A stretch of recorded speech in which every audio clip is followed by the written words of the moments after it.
Welcome back to Destination PW. Guys, today we got quite a bit of news, and I'm really excited about it. We're going to talk a little bit about Ryback returning to pro wrestling, where he might end up. Vince McMahon, Daniel Bryan, what really went down? What was that offer? A lot of people want to know, what's going on with Daniel Bryan and why did he choose AEW? WWE is feeling incredibly optimistic about SmackDown based on the crowd response yesterday. There's also some talk about WWE just being incredibly through the moon. They're ready to just kind of kick things up a little bit. And on top of that, they actually broke some major records yesterday, which was pretty cool. Ric Flair going to AEW. Yeah, we got an update on that as well. So if you guys want more videos like that, make sure you guys are clicking that subscribe button and ring the bell. My job is to produce videos and talk to you guys about pro wrestling, and sometimes YouTube doesn't notify you. So if that's the case, make sure you guys are subscribed with the bell turned on. And if you're not in a Discord server or following me on Twitter, then you might want to do that because you can also get notified there. And we're building a really cool community on Discord, and it's all some really cool stuff. But nonetheless, we're going to kick things off with Madison Square Garden. WWE Smackdown, really good episode. We don't know what the ratings are just yet. It's probably going to be in the high 2 millions like it's been for a while, potentially even more. They did include Trey Young, and yeah, pretty much nonetheless, SmackDown actually had the highest attendance of all time, and this took place at Madison Square Garden. Now, the reason why this is interesting is because we are technically still in a pandemic. New York has the toughest guidelines right now, especially when it comes to like a vaccine mandate, and we don't get political on this channel, so keep it off the comments. But we're going to talk about this because, as you can imagine, there obviously is still some hesitancy out there, and WWE, despite that, they had the highest attendance for SmackDown, which I don't know if this is coincidental, guys, but SmackDown was good. So was Rampage. We talked about this on DPW After Dark. If you guys aren't familiar with what that is, that's our live show where we go live after SmackDown, after Rampage, and we talk about it. And it was like a really cool thing. Me personally, the way I kind of looked at it when I saw SmackDown, it was a great episode. The energy was incredible. I had been texting people that were actually at the arena, which is incredible stuff as well. But the reason why I mention this is because for WWE to break attendance record during a pandemic in a state where not everybody's vaccinated, it's still pretty impressive. But what's even more impressive is that WWE did this. AEW has been doing it. Pro wrestling is incredibly healthy right now. You don't need me to tell you this, but for WWE to be truly optimistic about what's happening on their show, I'm totally cool with it. It totally makes sense. I'm happy for it. I'm happy for us pro wrestling fans, because even if you don't like WWE, the cool thing is WWE is working to get you back, and that's what it kind of seems like. So just kind of keep that in mind. With that being said, we're going to talk a little bit about Ryback. You guys remember Ryback? Yeah, well, Ryback is in a very, very, very interesting position because he has been very vocal about the WWE and Vince McMahon for the last 3 years. I don't know the specifics of his injury or his health problems. I know by following him on Twitter, there was a lot of talk about stem cell therapy and stuff like that. And he's been, props to him. He's completely changed his lifestyle. He's really, really big into the health, nutrition portion of everything. But he has been vocal about WWE. So I definitely do not 1 trillion zillion % expect Ryback to be in WWE whatsoever. But he did tweet that he is, which, by the way, if you guys didn't know this, he's actually really, really popular on TikTok. But he said basically he's coming back and he's coming to make his return. That's essentially what went down. Now, Ryback is somebody, I don't know like how the fans will respond to it. I did enjoy his work in WWE. Post WWE, maybe if I had a conversation with Ryback to genuinely have a conversation with him to discuss what actually happened and why he was, I know he mentioned the social media stuff, but I want to maybe have that conversation with him to truly understand what went down, because some of the arguments that he made against WWE also could be applied elsewhere. So just food for thought. But nonetheless, if I see Ryback coming back to pro wrestling, I don't know who's going to sign him.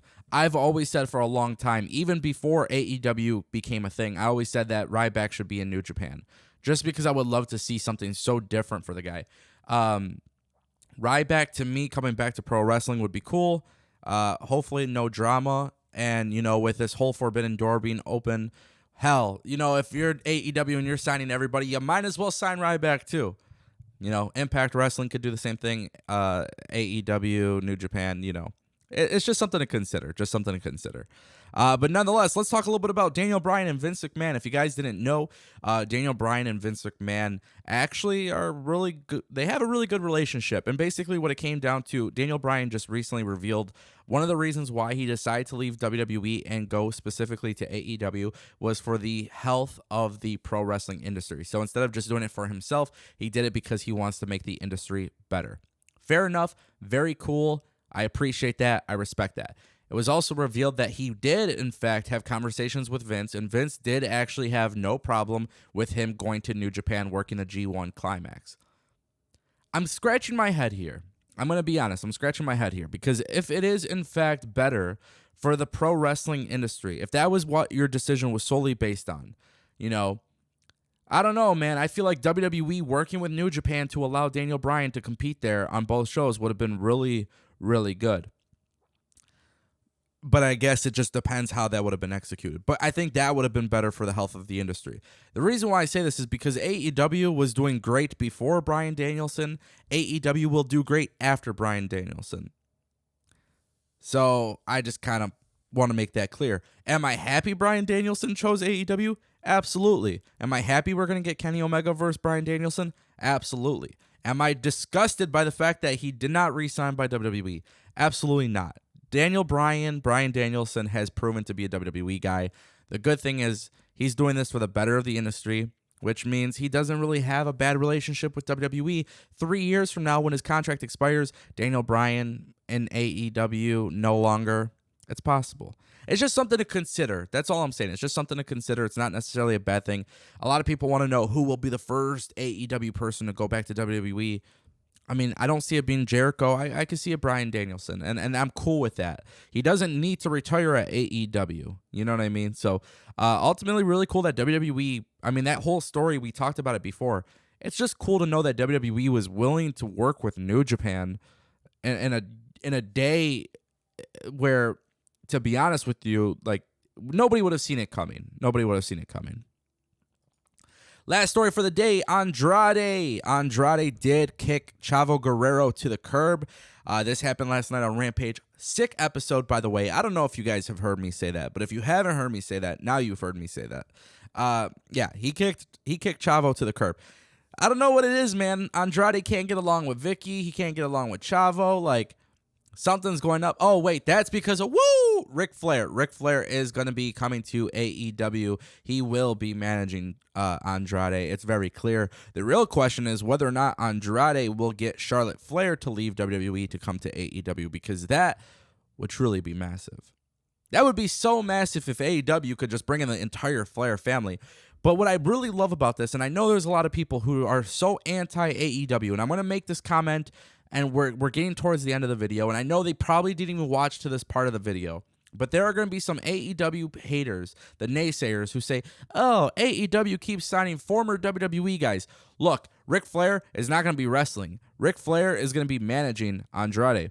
Again, there is a difference between AEW signing somebody and using them to take away the spotlight from somebody else, or using them to elevate somebody else. And there is not one person that can tell me AEW hasn't done that.